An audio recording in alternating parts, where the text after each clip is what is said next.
DaisyLab is a precision fermentation company. We develop technology that allows us to produce dairy identical proteins, so proteins that are typically found in milk, cow's milk, but we produce them without the cows. I actually vowed to never have my own business. So I had a short stint at Fonterra. It had quite an impact on me. There's no difference between a cow and a dog, really. Our goal for yield increase of our whey protein when we were raising seed round was to get to 3 grams per liter. We are at 12 grams per liter now. Could be the world biggest or the world only producer of all the rare proteins in milk. This is Mark Pavlikovsky, and welcome to the Techmates podcast, where my partner Henrik and I explore how Kiwi and Aussie founders are reshaping the future and what sets them apart. Henrik and I have been part of successful companies in Silicon Valley and Europe, and now bring that expertise to partner with entrepreneurs in Australasia. By sharing the personal stories of successful Kiwi and Aussie founders and how they got here, we hope to inspire you to dream big. This is Techmates, bringing an outsider's perspective to the stories of those daring to disrupt down under. Let's dive in. Thank you so much for joining us on Techmates, Irina. My pleasure. Great. So, we'd love to hear more about DaisyLab and obviously also more about kind of your life. You had a really interesting life and career up until now. So would love to hear more kind of what brought you to New Zealand and how you started DaisyLab. But maybe to get started, do you have like a quick description on what you're building with DaisyLab to give us an overview? Absolutely. So DaisyLab is a precision fermentation company. So we develop technology that allows us to produce dairy identical proteins, so proteins that are typically found in milk, cow's milk, but we produce them without the cows using yeast and the process of fermentation. So very similar process to what you would use for brewing beer or wine, but instead of alcohol, our microbes make protein.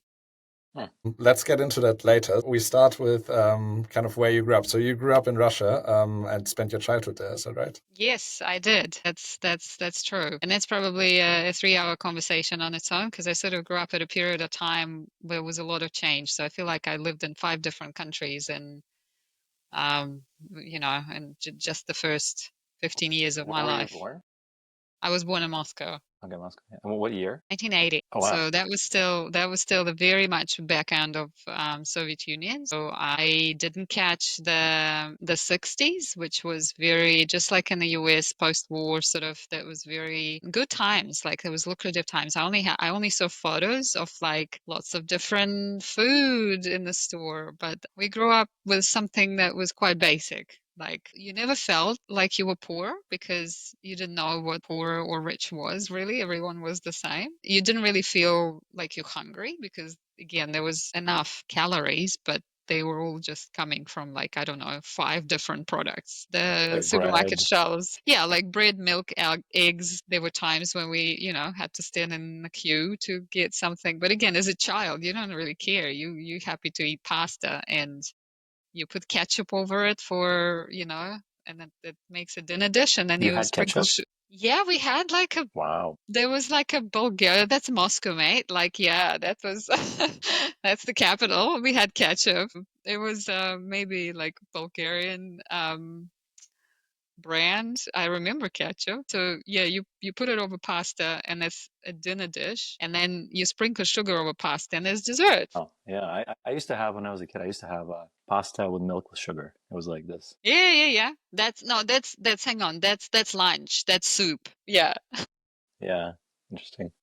At least in my little universe, So you were, that was the soup. it was, yeah, Gorbachev you were born during Gorbachev's time, right? Or Gorbachev came 1985. So again, that was the first big wave of change, moving from quite sort of Soviet. And obviously, as a 5-year-old, you don't remember a lot of it, but I guess I remember enough to notice the change and the push for a different economy. Because even though it may not seem like a big change compared to the change that came 5 years after that, but the initial, I think, retrospectively, like it was a big change really to the whole philosophy of Soviet economy, like the cooperatives, and basically that was the beginning of the market economy.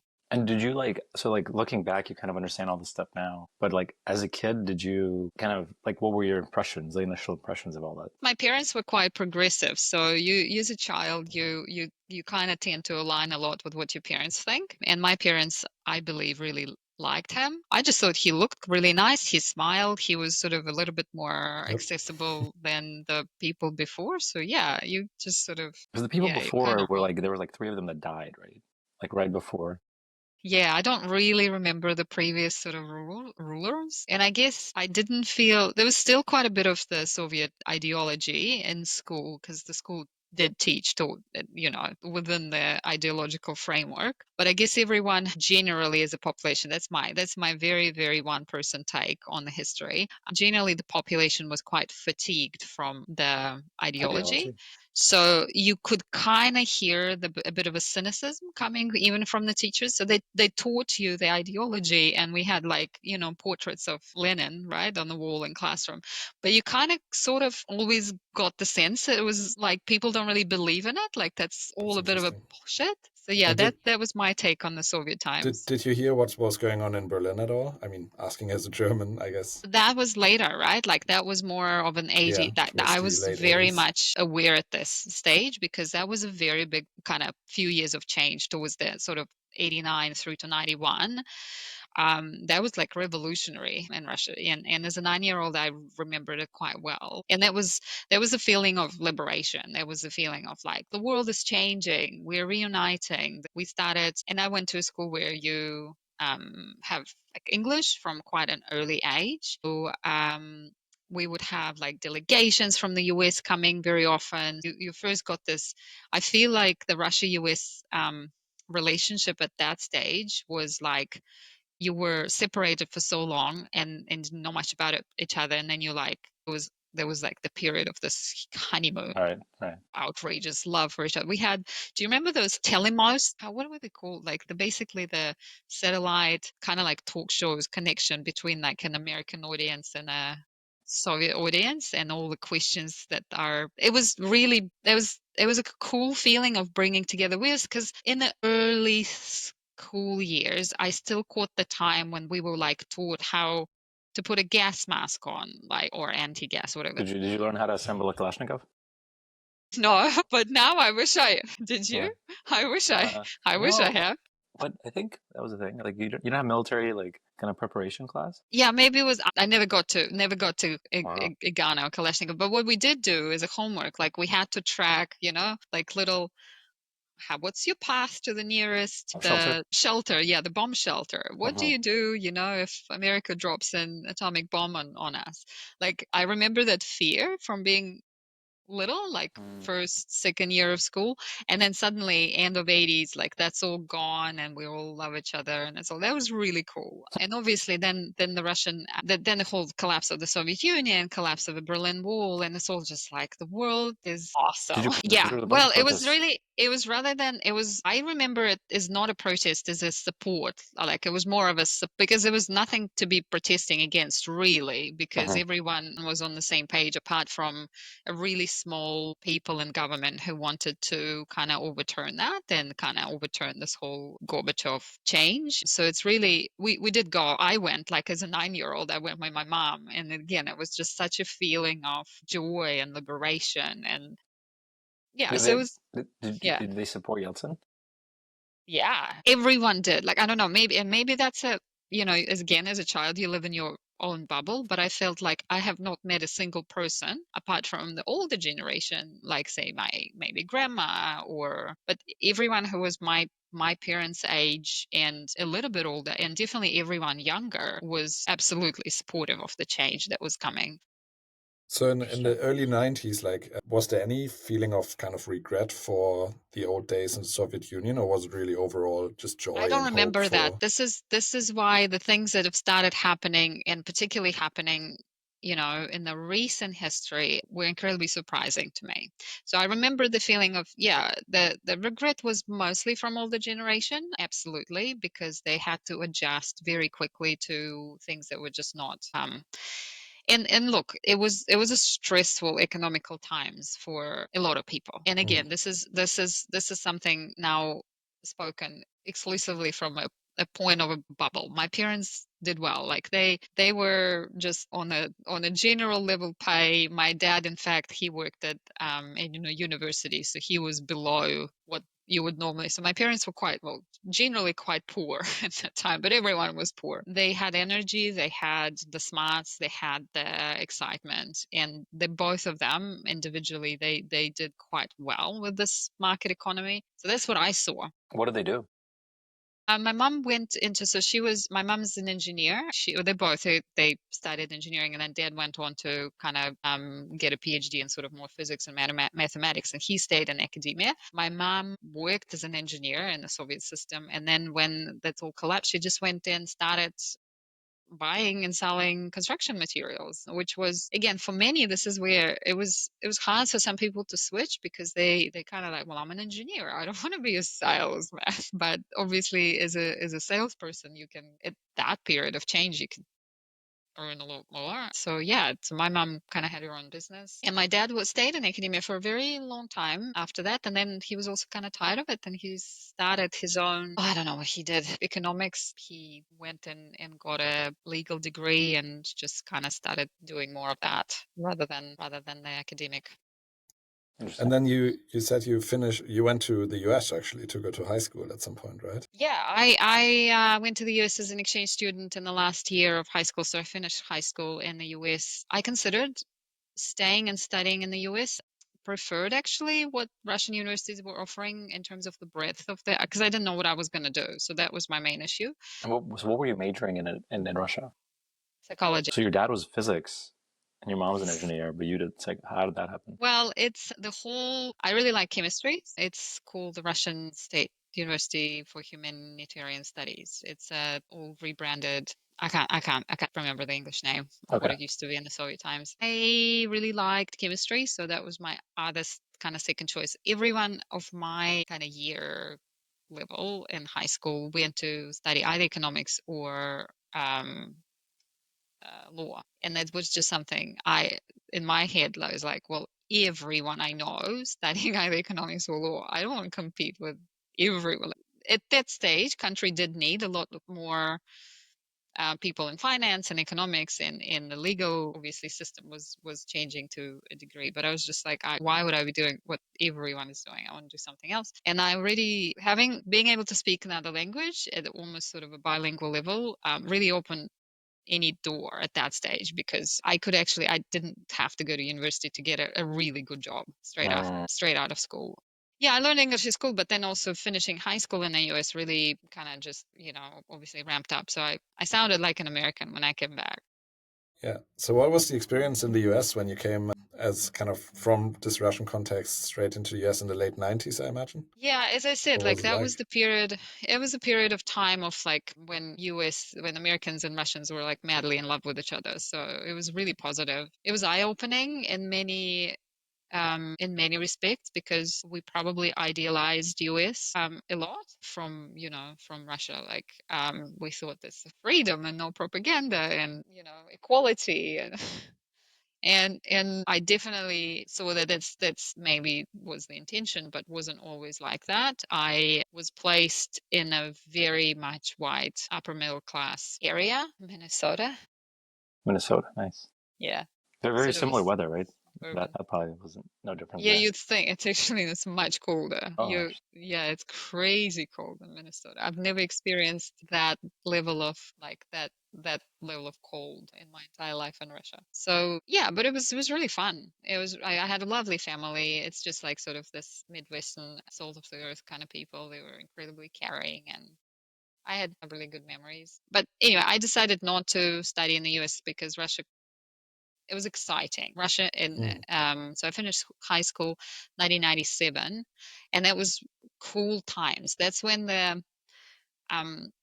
the anarchy and crime level, which went skyrocket high right after the collapse of the Soviet Union. So we kind of got this wave of freedom of speech, no propaganda, but also with that, the crime rates went up. It was dangerous doing business. Like my parents were always under a threat of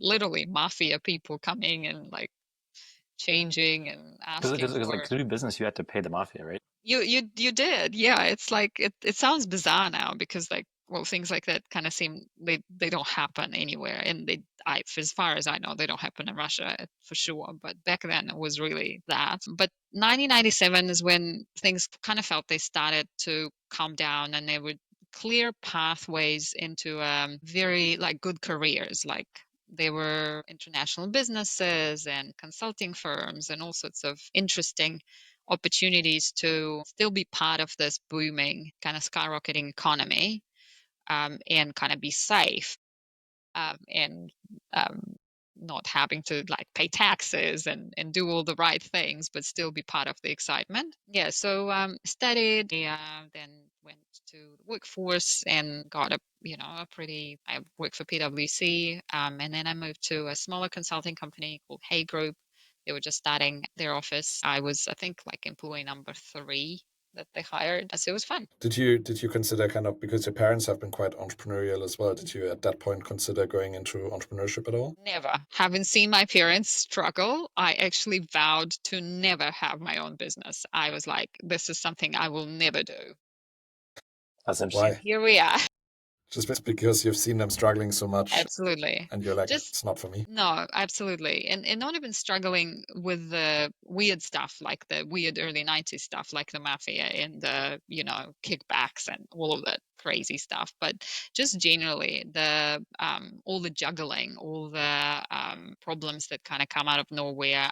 It just seemed to me like, why would you ever voluntarily do it if you can Yeah. just go and get a job? Okay, interesting. Well, we'll get into why then you kind of ended up in entrepreneurship anyways, but yeah, so you spent like the early 2000s in Moscow, and then at some point, what brought you to New Zealand?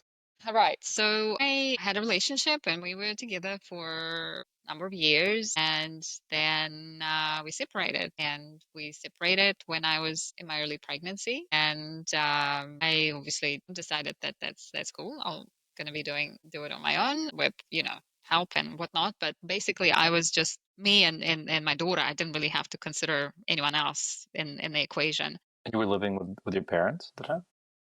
No, I kind of was earning enough to sustain myself. I went back to work quite early.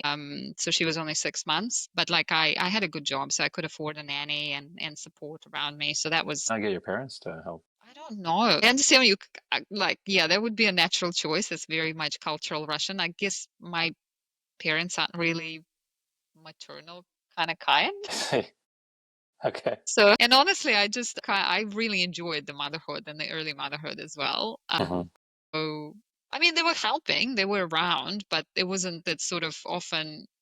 I kind of understand where your question is coming from because it is quite common for like the grandma to just move in and raise the child with you. My mother and I don't have that sort of relationship. Wouldn't have been good for anyone. Yeah, at that stage, probably already less so. She was kind of nearing the retirement, but still, it's not really my gig. I I guess I was understand. quite westernized in this respect, but it was great. But I did feel like yeah, so I basically just decided one day, well, it wasn't really one day, I got a bonus. We had a good year and I got a bonus, and it was, I don't know, 25,000 US dollars. Wow. At that stage, I really couldn't buy anything with that money apart from a new car back in Russia. The mortgages were astronomical. Like to buy something in the area where I wanted to live, I probably needed at least $500,000 US dollars. Back then it was Were you like living in the 2008. center? Not even the very center, like, but sort of accessible, not to have to spend 2 hours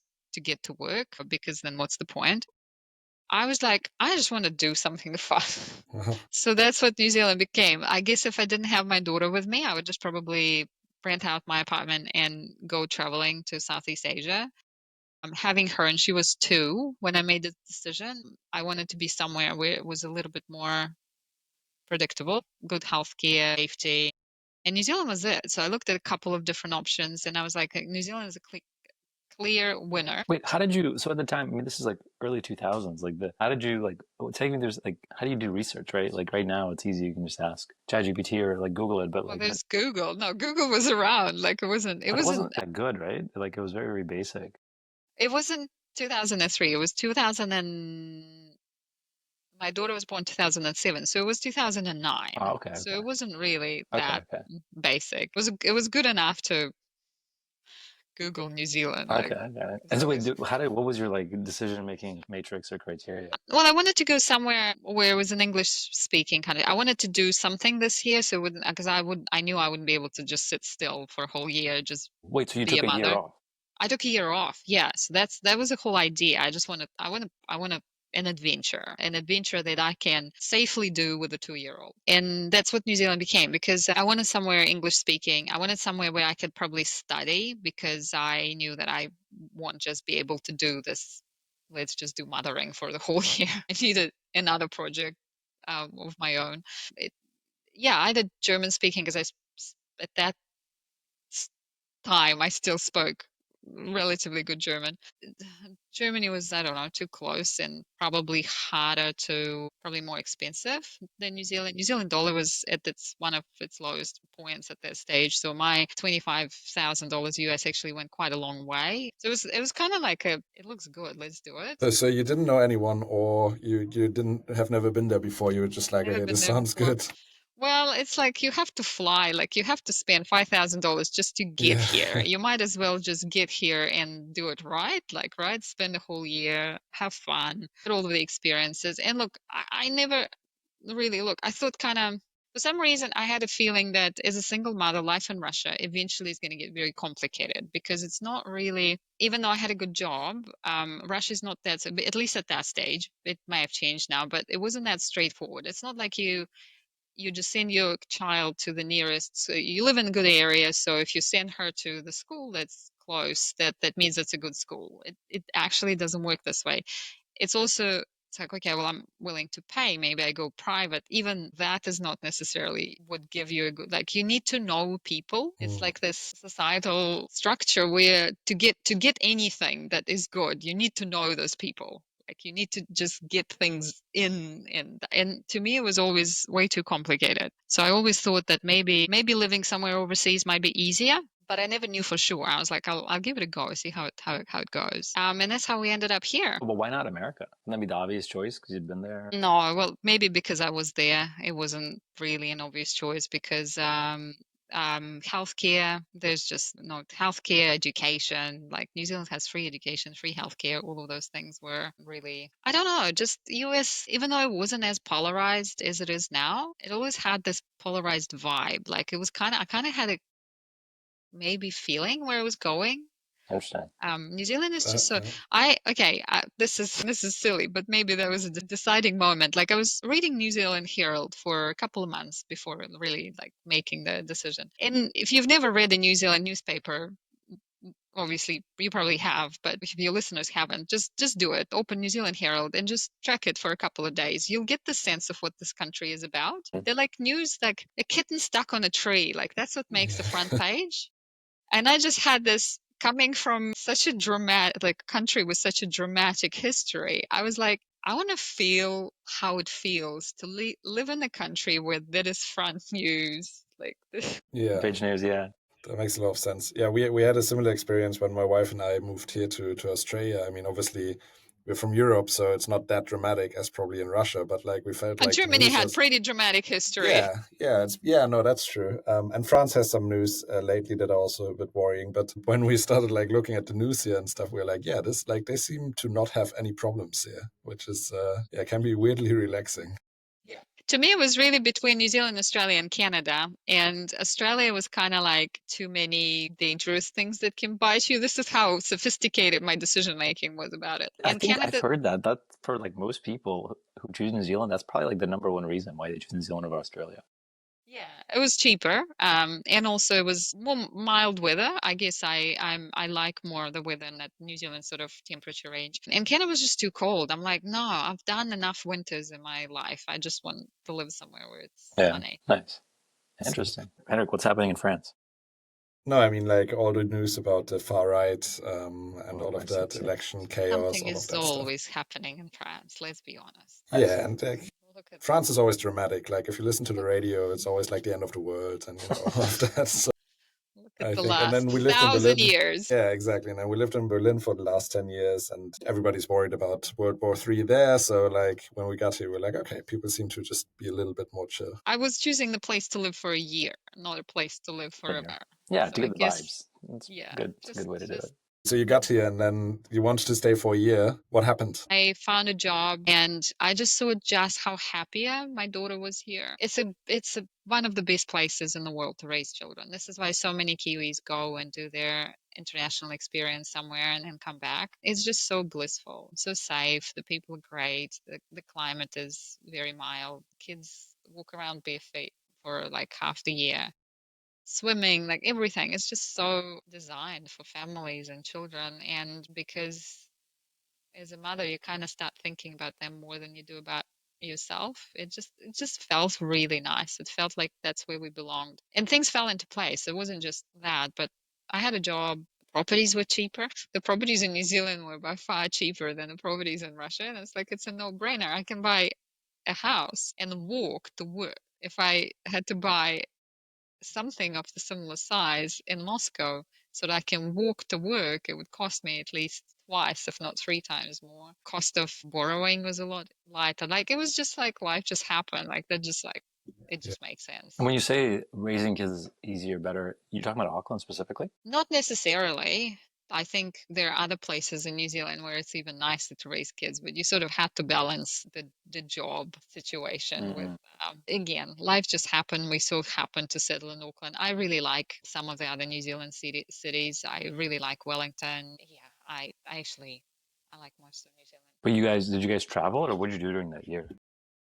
Yeah, we traveled. Yeah, we traveled a lot. Again, because we were like tourists, so we traveled definitely a lot. And then North Island, mostly just driving because again, you're still on a budget, and particularly the first 6 months before I had the job. But yeah, we took some trips to the South Island as well. Yeah, so it was good. And so you just like you rolled up and you put your daughter in a school and she just started going to school like Well, she was only 2, so right, it was a preschool slash preschool. kind of nanny situation. I had some money saved. I had the bonus. I went on quite a strict budgeting plan myself, and it was just great. Like rented an apartment, and it was like a prolonged holiday. It was awesome. That's cool. You were planning to just do this a year and then go back to Russia, right? I was like probably that was my approach to this. I was like, I will just have my reflective year and then the real life will hit and I will have to go and be an adult again. Luckily, real life has never arrived, so I just managed to stay here. And you went back to university, right? At some point then? I came here and did a year as part of my kind of career break. So the first year I did a postgrad at the University of Auckland. And then you get given a work visa, and I already had a job lined up. So I started working. And once you've got that, then you kind of like, well, I might as well apply for his residency because I've got everything I need for it. We'll see where it goes, kind of thing. So I applied for a residency. I got the residency. The things were a lot faster back then because I don't think a lot of like foreigners knew about New Zealand, so we didn't have an influx of immigration. And then once you have a residency, that's when you can buy a house. That's when you can borrow. That's when you can go and find a better job. And things have just they just happened. There was just never, I kept waiting for that cabin fever because I lived in the US. I got this extreme cabin fever, as in, like, I need to get out of there. I spent 6 months in Germany in my early 20s. And again, I loved it. I loved it. But I was like, I can't stay here. I kept waiting for this cabin fever to arrive and it just never did. That's a good sign. What did people so your friends, your family, I mean, people at work, your parents, what did you tell them you're going to do?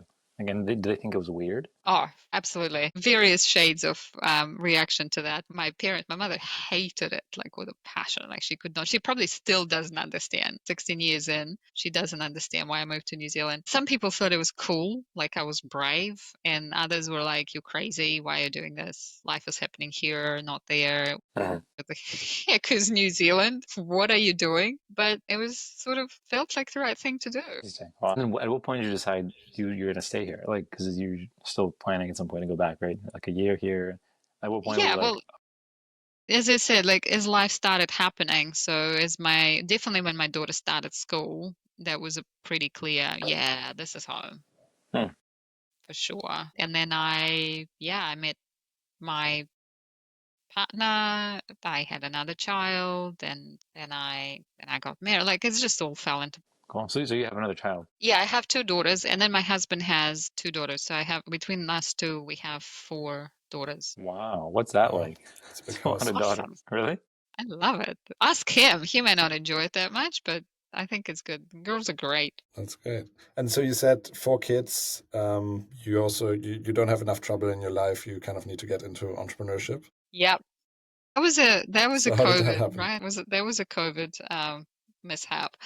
Look, why it happened before we go into how. So why it happened is I just could not believe it wasn't done by someone else. So I had a short stint at Fonterra. It had quite an impact on me because I, for the first time, probably saw the numbers and the scale of what we're doing in this country in terms of dairying, in terms of what it does to our waters, to our land, but also just in terms of the sheer number of animals we raise and slaughter every year, because cows need to be kept pregnant every year, and that means a calf every year. And we just, well, male cows are no use, so they get slaughtered straight away. But we even have too many female cows to replace the existing population. So it's just a waste, unfortunately. And it's just like, to me, it was quite scary. Like it's a mammal. They have feelings and they feel pain, and it's there's no difference between a cow and a dog, really. So it was quite sobering, I guess, for me. I was always sort of a vegetarian, I say. Like, I really disliked the idea of meat ever since I was a little kid. So my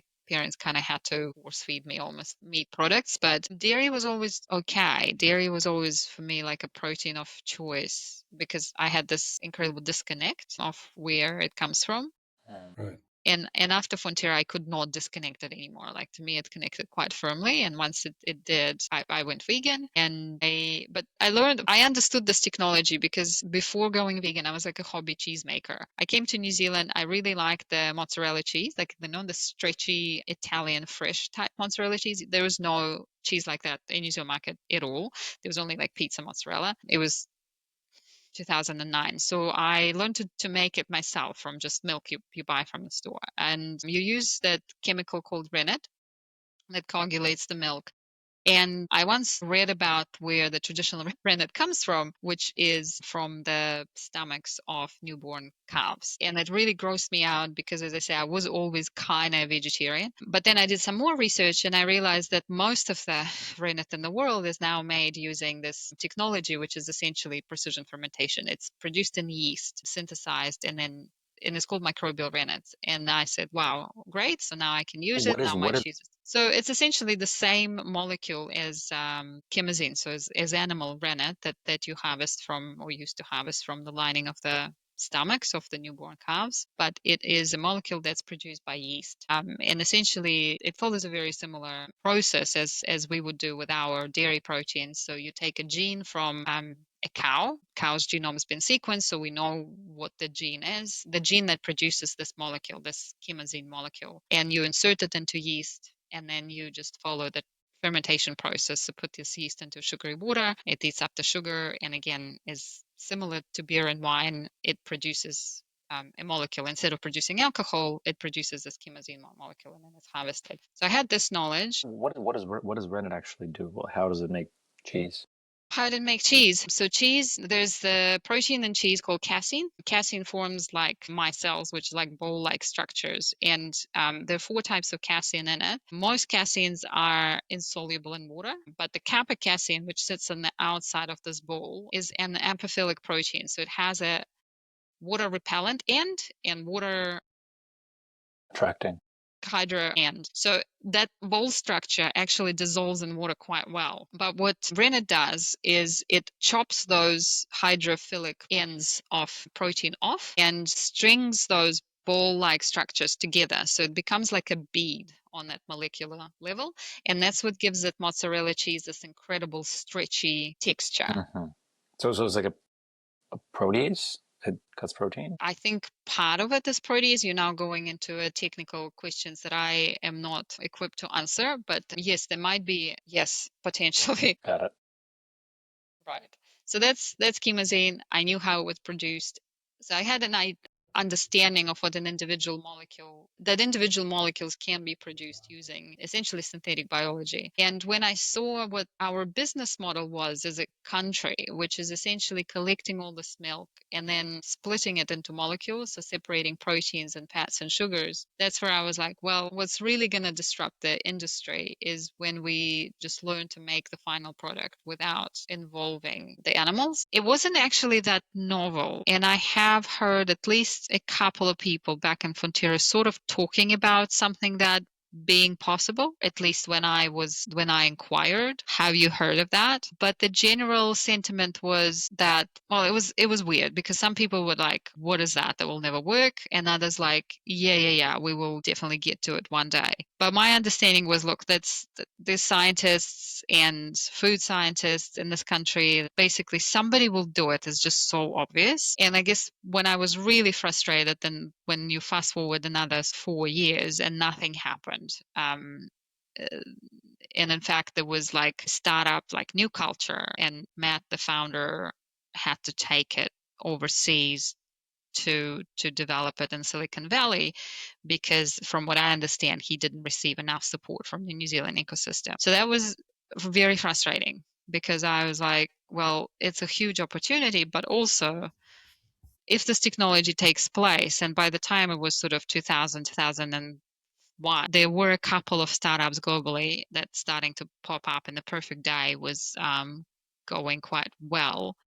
I thought, well, that's also a huge threat now, because if this technology does take off, then we just switch off the relevance. Our huge industry becomes irrelevant overnight. So to me, the lab was a project, like it was more of a social project. I wanted to start the conversation. I wanted to show people here in New Zealand, our farmers, scientists, our food scientists, that this ingredient can be produced anywhere. It's not just some weird Silicon Valley myth. Like, go, there's our lab at university, and we can show you that it does exactly what a dairy protein does. So that's really was the idea behind DaisyLab. And so your idea is basically like New Zealand exports a lot of dairy, and with something that is dairy that's exported, it's actually like the subcomponents that make up like milk, right? Milk gets split into, like we're saying, fat, protein, sugars, and a lot of it does. We do just powderize milk whole, or we make a skim milk powder. But the bottom line is that a lot of milk is actually split into proteins, fats, and sugars. Only 4% of our milk is sold as liquid milk.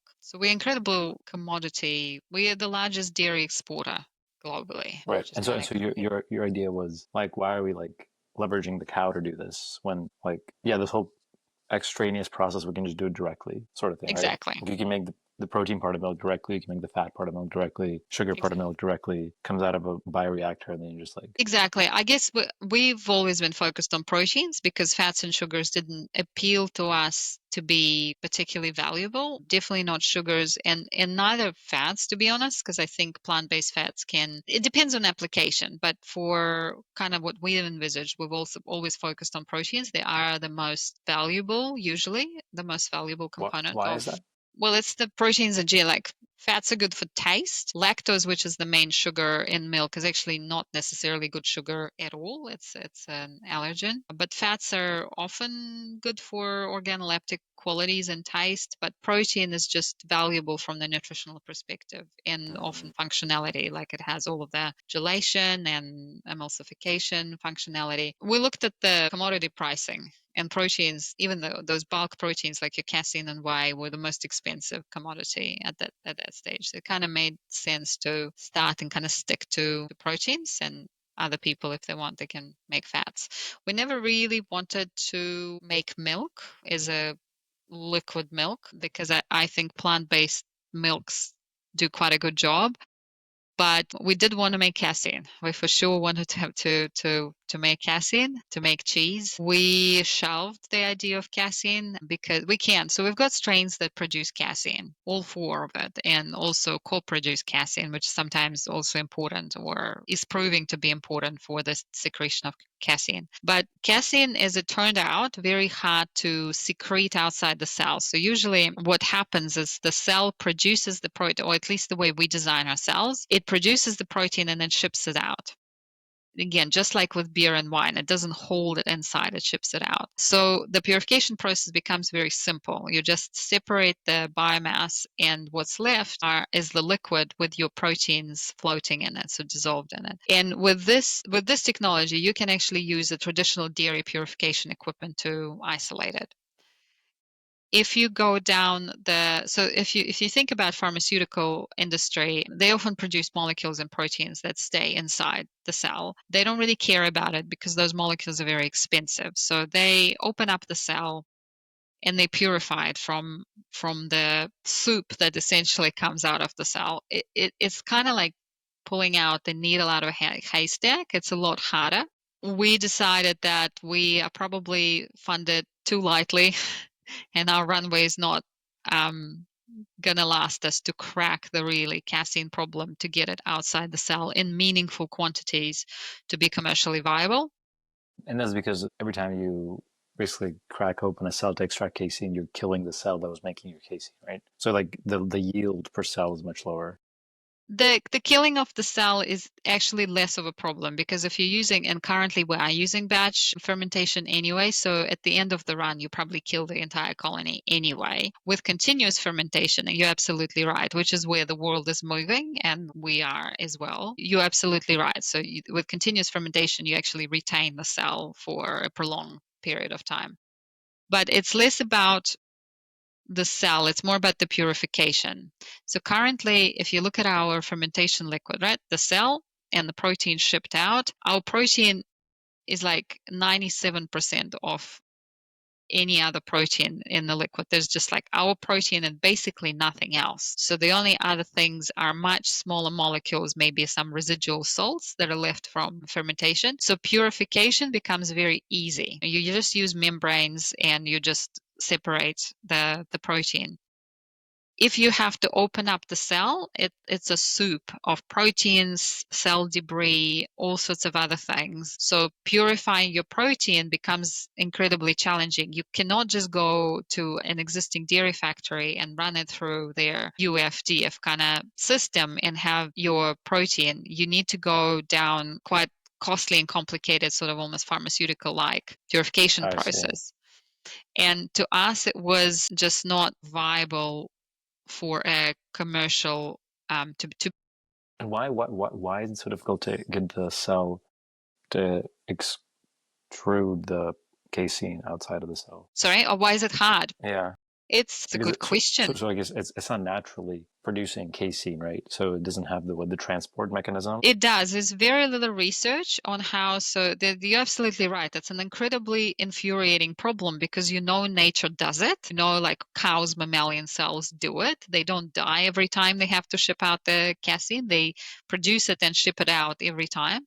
So you kind of like, well, we're so close. Mammalian cells do it. Why can't we do it in yeast? But unfortunately, as far as we weren't able to achieve this. And as far as I know, I mean, fingers crossed, maybe somebody already has as we speak. But as far as we know, up until recently, for sure, nobody really cracked that. We can secrete some of it. Like this is also annoying part. You can see the yeast is trying to do the right thing, but it's just not meaningful enough, not enough. So a lot of it gets stuck inside. Is it missing some kind of transport genes? It's unclear. It's unclear. The mammalian cells do it. They develop they assemble. So they co-express all the caseins. They assemble them into pre-micelles inside the cell. So tiny little micelles out of all the 4 caseins in one cell, which is fine. We can do that in yeast. And then it coats it with some sort of a vacuole type vesicle thing, and then it ships it out. It sort of like ruptures the membrane and it comes out, and then those submicelles aggregate into larger micelles already outside the cell in the kind of milk ducts of the cow's udder.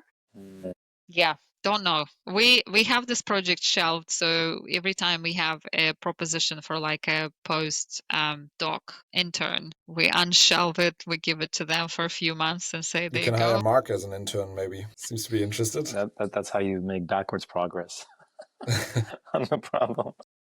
They're usually unpaid, so any unpaid workforce is very welcome. So you kind of played around with this as a project in the beginning, and you never really wanted to be an entrepreneur, right? So how did that happen that you sort of said, okay, this seems to be like, I need to build this company? It seems to be more like a push than a pull, or more like a pull than a push, rather, right? I think so. It just started growing legs. That's the only way I can describe it, and started growing legs quite quickly. So I think the first year it was just really just like a master's project. So Nikki and I got together, and I managed to get her excited about this project. And she said, "Well, look, we both have full-time jobs. I'm too expensive. You don't want someone like me. We could hire a postdoc, but actually the easiest way is just to get a master student and pay for their masters, and then we can have the lab, then we can have that." And Emily became that student, so we brought her in, and for the first year it was just her essentially doing one stream of research alongside her master papers and, And and writing. you were like working a job at this time? Yeah. I had a full-time job. We were meeting like once a month. So Nikki and Emily were meeting more regularly, but I would meet them once a month. Maybe I drove by the lab every few weeks. So I understand you were just like, hey, like this kind of precision fermentation of milk proteins should be a thing. No one's doing it. I'm gonna like what? Like I'm I'm gonna gonna do it. find a Yeah. researcher to like do it. Yeah. And so where did you get the money to pay the Well, masters? we had some money. So this is where at that stage, my husband and I, we didn't have a mortgage. So we had some money and had some that, urge to do something because we did quite a bit of, I don't know, animal activism, or maybe not a lot, but a little bit of animal activism. And like I do like rescue chickens, and I had Facebook at this stage. I'm off Facebook now, but like you scroll and they're like, oh, there's a bobby calf and we need $800 to save it. And once you see it again, you can't unsee it. So you transfer your $800 to save that one bobby calf, and then you feel good about yourself for about 5 minutes. And then you're like, great, there's another 2 million of those coming every year. We felt like we could do something. We felt like we could do something a little bit more. And of course, we can't save the world or all the animals, but it just felt like that would be our contribution. So I guess that's how it started. So we thought like that this way, the money will go, at least we addressing kind of the root of the problem rather than the outcome. Yeah, so it was entirely bootstrapped at this first stage. And we both had pretty good jobs, so we could afford to bootstrap it. And as I said, like the first year was probably going relatively slow, but then once we had a bit of a exposure and put our heads together, Nikki and I, and we're like, why don't we do this? Like everyone keeps telling us you can't do this in New Zealand, and it looks like we can. So why don't we? Who's Nikki? So Nikki is our chief science officer. So Nikki Freed, she still has her full-time job at university, so she's part-time at DaisyLab. Why did you pick her? Like what's her like kind of background? Well, she is a molecular biologist. She had quite strong scientific pedigree. She popped up in the news during COVID with her kind of novel COVID sequencing technique. And I was looking for a technical co-founder, and I say, look, well, I worked in HR. If there's one thing I can do well is finding good people. So I found her. She tells the story from her perspective. She says, crazy people approach me all the time. For some reason, this crazy person, I kind of did want to work with her. Oh, why? I don't know. You got to ask her. I don't know. Yeah. So it was lucky in a way, but also somewhat intentional. I don't know. At one point, did you then quit your job and were like, I'm going to go all in on I quit this? my job when we raised our seed round, so it was 2023. So for the first year, it was relatively slow, just the master's project. Then we got our first safe check from the Outset Ventures and hired our first two scientists. So still everyone else, kind of Nikki, Emily, and I, the founders, were unpaid. Things have picked up, so I definitely started dedicating more time to DaisyLab. It was kind of like daily, for sure, weekly interactions. And then we raised our seed round, and from early 2023, I came on full time. And so, where's the company at the moment, and where do you want to be in the next 3 to 5 years? So we From the scientific perspective, we actually did quite well. So our goal for yield increase of our whey protein when we were raising seed round was to get to 3 grams per liter. We are at 12 grams per liter now, which is pretty cool, but the goalpost has also shifted. So the way the alternative protein bubble kind of burst, and now people are comparing you to the commodity dairy essentially, which was never the case when we were raising our first round. So to be comparable on price to the commodity dairy protein, we need to be at about 30 grams per liter, and we now know we can get there. Going from sort of half a gram where we were 2 years ago to 12 is a lot more of a leap than going from 12 to 30. We know that the organism that we work with can definitely get to 30, and we know there are strains currently available in the market that go over 50, like they produce lots of protein. There's a bit of a balance there, or a lot of a balance. This is the tricky balance between the ease of the downstream processing and the yield, because you can have, they're like organisms like filamentous fungi, for instance, and they generally produce more protein, your target protein, but they also produce lots of other things, and the filaments left the debris, and there's lots of other issues with it.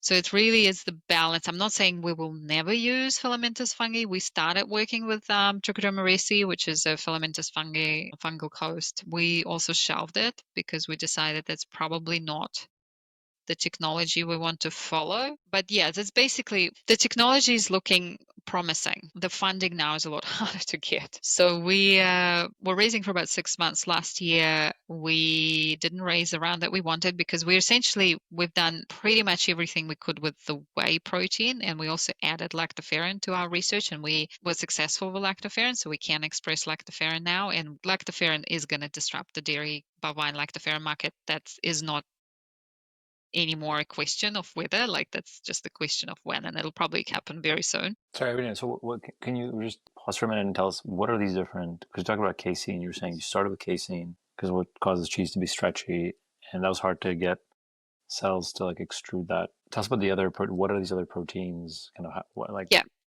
So we very quickly we added whey protein to our beta-lactoglobulin to our development. We pretty much did it in parallel with casein. And beta-lactoglobulin is a great protein. You talk to anyone from New Zealand dairy industry, they love working with the whey protein as opposed to casein. It is in fact incredibly multifunctional, very versatile. It goes, there's so many applications for it, from drinks, ice creams, baking, anyway, straight as a sports drink, infant nutrition. The only thing you cannot do with it is a stretchy cheese. So stretchy cheese is where you have to have caseins, but everything else where you would use a protein, whey protein actually works better. But like whenever you have just like a cheese or some kind of like dairy, what is the makeup? What is the makeup of that dairy? Like, does it always have certain things? Like, what does dairy even mean? That's a good question. I think traditionally dairy products are anything that comes from milk. Cheese does not have any whey protein, maybe some residual whey protein. Milk does. So yeah, there's just the milk comprises all of those proteins, but once you start processing them, usually what dairy industry does is they separate that curd from the whey, so the sort of the caseins from the whey proteins, and the curd either goes into the cheese making or goes straight into a powder, essentially casein powder, calcium caseinate, I think, or something like that.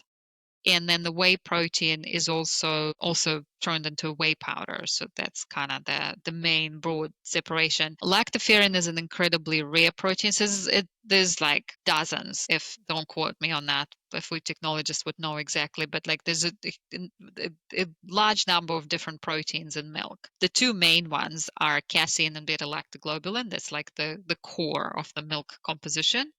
And then a very, very long tail of more rare proteins. Lactoferrin is very well known, and its concentration in milk is 0.001%, so incredibly low, but it has all sorts of immunomodulating qualities, and that's why it's so valuable. So lactoferrin is often extracted either from milk or later from whey before it's turned into a whey powder. What do people do with it? Why do they extract? It goes often into infant formula, and it's a nutraceutical. So sometimes you can even buy in a pharmacy. It's just turned into little capsules. Called lactoferrin.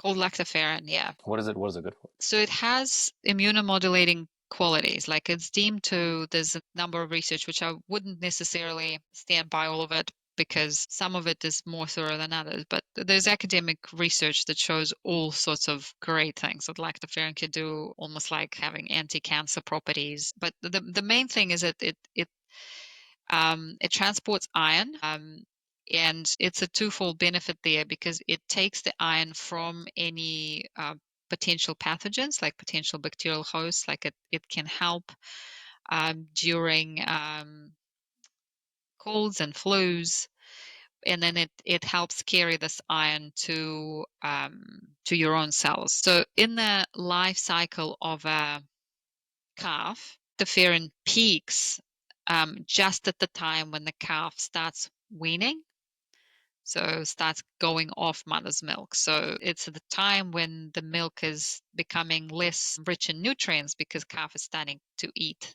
his own like grass, but it peaks to protect his immunity. So coming back to where we are, so we've got beta-lactoglobulin, lactoferrin in active development. We've got casein-producing strains kind of in the background shelved. We want to scale, so we see ourselves, and this is where we're different from all of our global competitors in terms of our vision and our business model. We don't want to build an entire new industry. I have in one of our pitch decks a capacity slide where it shows basically if you estimate the combined total global capacity for precision fermentation. Food Institute has done it. It's estimated at about 16 liters and 6. And it's distributed across countries, across private sector and government sector. 16 liters is one dairy factory. Wow. So it shows you that even if we utilize everything we have now, we won't even make a dent in the dairy industry. So this is where we see a really cool opportunity to work with the dairy industry to start transitioning them. And initially it could just be supplementing the supply, their traditional supply that they already have.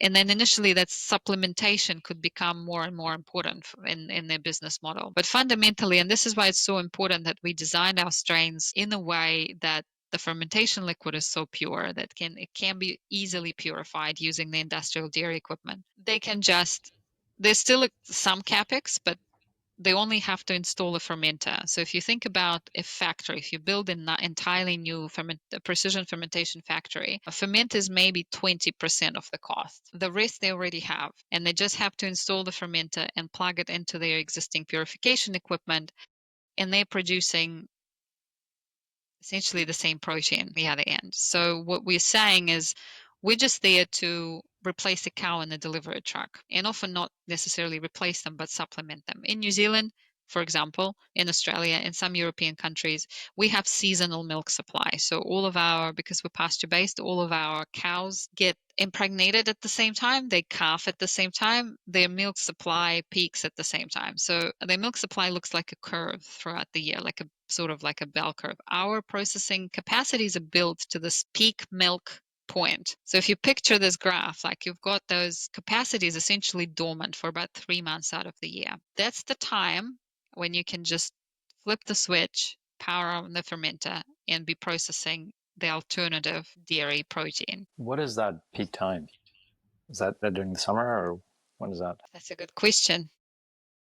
I've never had a cow, so I don't know. I would say that it is probably during summer rather than winter. So what But this happens is what like during winter? Like how do we get milk in the winter? Is that like stock from before? Or? some of it could be just the milk powder turned back into milk. There would be some supply trickling through, but fundamentally most of our export stock is made during the ample supply of milk. Right. How does the dairy industry respond to that? What's your experience talking to them? Well, we have a dairy partner and investor. So one of New Zealand's leading dairy co-ops have invested in us, and we are very grateful for their support, and not just monetary support. Like we worked with them to fine-tune our downstream processing methodology to make sure that we use the truly just miniaturized version of the same equipment that they would be using in their factory, so that it is fundamentally a plug and play solution. It's still, so our goal for the next raise is we want to de-risk that for them, because we're currently in sort of 10-liter volumes. We want to go to 500-liter volumes, because then from that they are likely to feel confident enough to then take it into their production environment. And we're talking to a good handful of dairy processors globally. And we feel that once we have one successful transition, it's not necessarily a transition because they can still be processing traditional milk. But once we have one success, everyone else will want it, because it's a no-brainer. It's why not? Right. I see. So you're saying your fermenter that makes whey is making whey right now, right? You can sort of like, just switch it on whenever you have no milk coming in. And I guess the extraction. So, okay, so you're saying there's no problem with whey getting extruded out of the cell? Correct. Whey comes out of cell quite easily. And Well, at least in our yeast. And what exactly is the process that happens downstream of that? So like what happens like if you had like cow's milk versus like your fermenter milk? Like what is that kind of factory process you described? What actually happens there? Yeah, I have a picture on that in one of our collateral. It's basically the same process. Ferment onwards, it's the same process. You put it through a decanter to separate the biomass, and then it's a series of filtrations. You put it through microfiltration, ultrafiltration, difiltration, and then it goes into evaporator, spray dryer, and This packaging. is to make powdered milk. Yes. Well, it's to make powdered protein, because that's how whey protein is sold, as a powder. Right. I see. So whey protein, that's what you're making basically. It's like what people like Correct. use like to bulk up when they're working out and stuff. Yeah, that's one of the applications, but whey protein actually goes into so many different things, in addition to just the sports nutrition. Uh-huh. Whey protein market is growing very fast. So, we just updated our collateral. It's $12 billion now, up from $6 billion a couple of years ago, and it's growing with at least 10% year on year Why is it growing so increase. fast? Like it's a popular protein.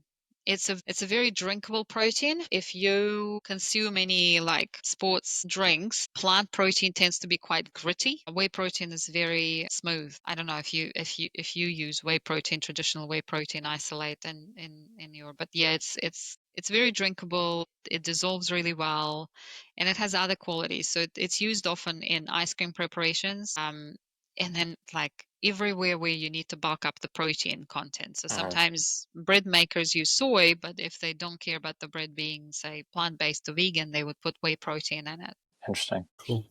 What's your view on animal welfare overall? So you've obviously been a vegetarian for 20 years, I understand, or more. Do you think there's going to be a movement towards more people kind of going vegan and caring about alternatives like plant-based stuff and so on? Or how do you see that playing out in the next 10 or 20 years? I don't know. I saw the rise and fall of the vegan ideology. Doesn't affect me, because I guess I'm so happy that I've got a husband and a partner who's committed to it as much as I am, and happy to do it with me. Our kids are kind of happily vegan at home, but they're not outside of the house. I mean, wait, And so again, it's not. what do you eat? So what does vegan mean? Like, it means you can't eat any animal related? We just don't eat anything that comes from animals. No So eggs, no what do you eat? dairy, plants. We eat lots of legumes, soy, tofu, tempeh, mushrooms. That's when it comes to kind of protein sources. But other than that, just a whole lot of vegetables. So it's really, unless you go down the track of like meat substitutes, which is also fun sometimes. We do buy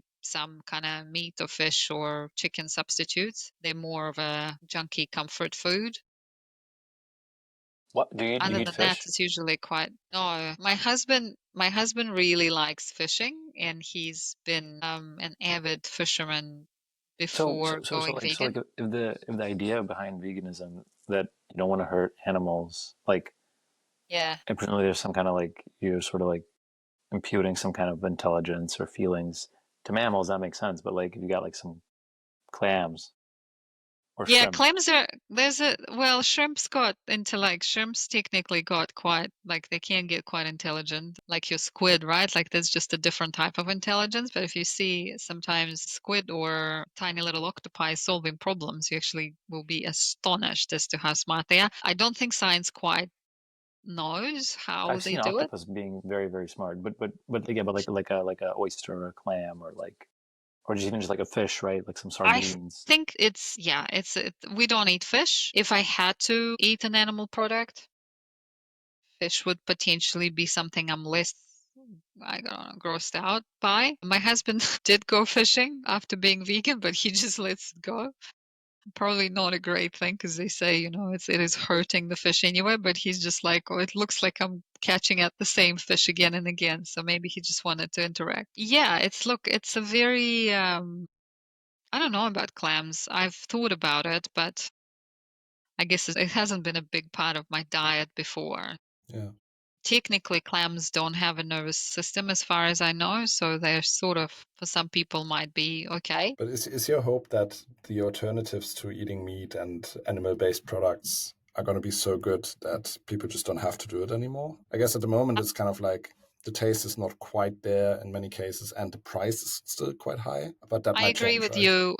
That might change and the technology might really accelerate and the cellular meat who knows. I'm sort of, as I've been a vegan for quite a few years now, you go through a stage where you first you want to save the world. You want to tell everyone that it's so important to be vegan, and then you're just happy that you are allowed to be in this world and live it the way you want to live it, and people don't necessarily attack you or judge you for it, and most of the time have special meal ordered for you, and it's just nice. That I try to stay away from big philosophical conversations about what it all means and is it possible, and well, you're always killing something if you're living, and it's true because you are, well, plants are also alive and yeast is also alive and you are killing it even when you make bread or eat your salad. Yeah, but But I that's the mean, way just I choose to live, and that makes me oh, that's happy about interesting. the food choices I make. No, I mean, like, when I lived in Berlin for the last 10 years, it was almost like the contrary. Like you almost had to justify not being vegan or vegetarian.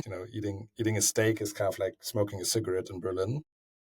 People are really, really sort of focused on this. And then I moved out here to Australia and it's the complete opposite, right? Like nobody is vegetarian in Sydney or in Australia overall. So I find, yeah, it's kind of like a cultural thing, right? Like I think if you have a lot of people around you who do it, then, you're more inclined to do it yourself.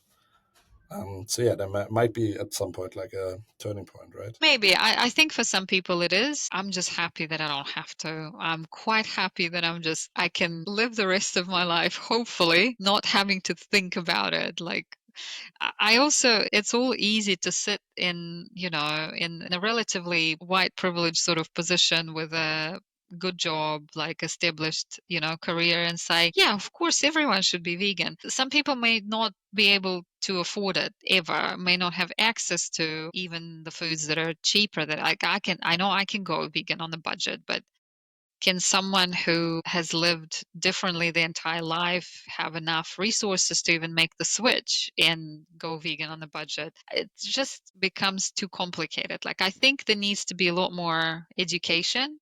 I definitely know that from my own personal health perspective, I feel a lot better. Um, Definitely from my kind of mental health perspective, I feel a lot better because I don't have to think about where my food comes from, or I am, at least when I do, I'm comfortable from like with where it comes from. I think where the world is moving, I don't know. Yeah. Yeah. I mean, you mentioned that the whole like vegan thing got really popular and like got really unpopular. Why was that? Why was it popular? No, why was it? Why did it become unpopular? Don't know. It could be just a wave of public opinion. It could be that the animal industry started to pushing a little bit back in the public domain kind of narrative because vegan was initially associated with this kind of progressive and new, and obviously those are the people who kind of like better with social media and get there first and get to the masses and mass opinions faster. So maybe the animal industry kind of caught up and started pushing their agenda, and it started conflicting with and it's much better funded, right? So once they push back, they push back. Could be that, could be just the way society rolls, like the trends kind of rise and fall. I don't know, that's too philosophical for me to make a What about call.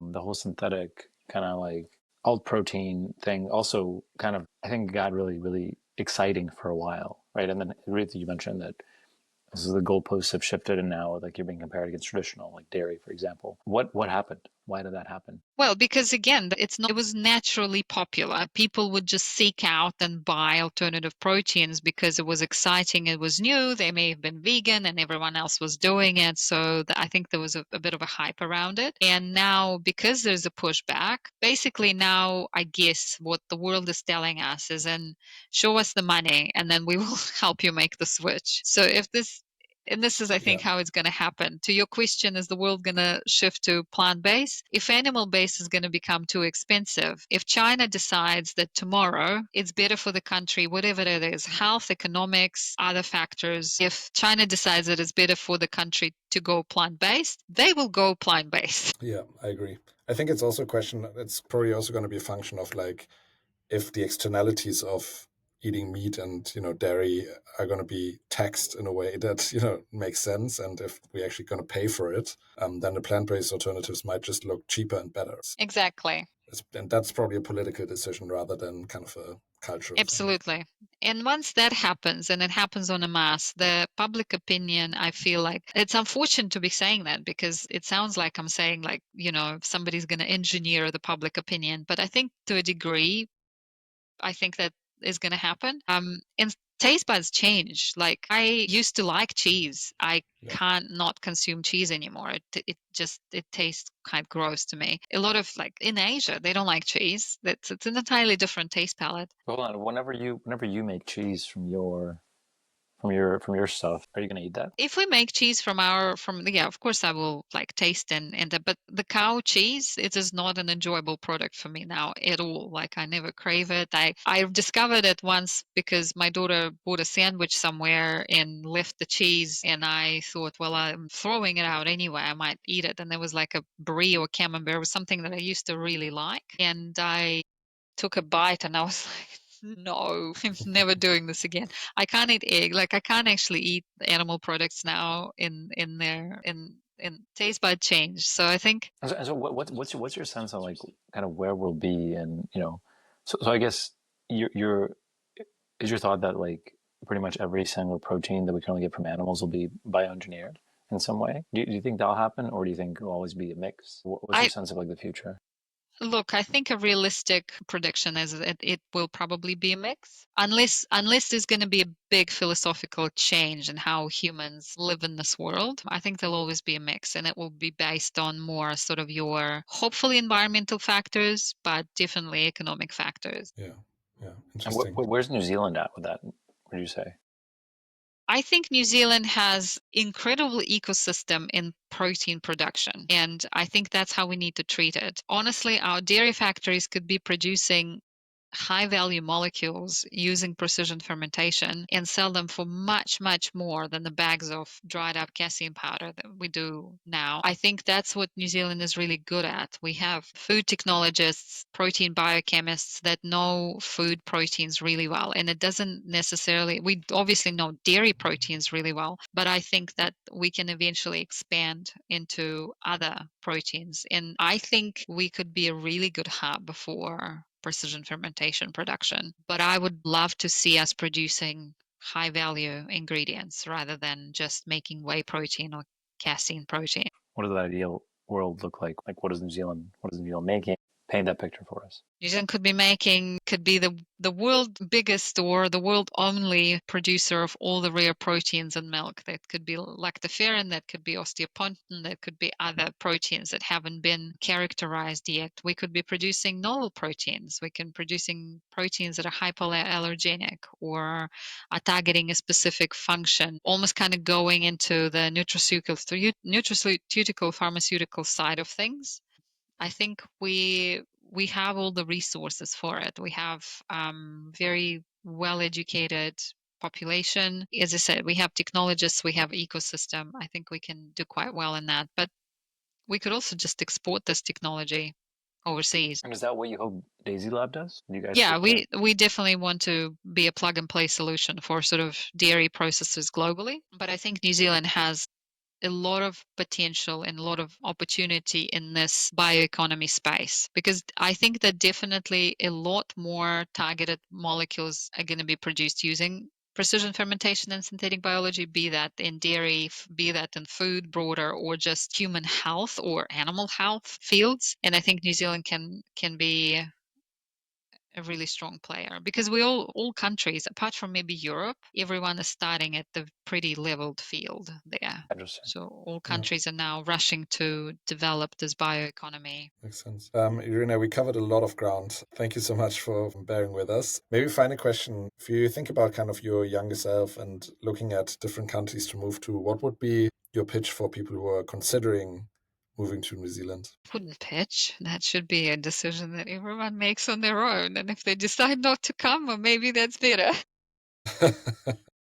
Look, I think when it comes to people who want to come here for work, it's definitely a very cool place to be, a very different pace of life, but also at the same time, a lot of exciting things happen. You waste your life a lot less, like there's less traffic, there's less dark days and cold weather. So you're outdoors more, you get to live your life. And at the same time, you get to do a lot of exciting things, because it's very nice political environment. So very centric, kind of like our political decisions don't affect our kind of major, I suppose, major policies or major direction of where the country and economy is going, definitely compared to like US. So we take Okay. care of our environment, at least we're trying to. It's definitely, as we said, a more relaxed place to live, and where you can have a really good life. So Mark, do you have any final thoughts, questions? Great. Thank you. Well, then thank you so much for joining us. And we look forward to following your journey. Wonderful. Thank you so much for having me.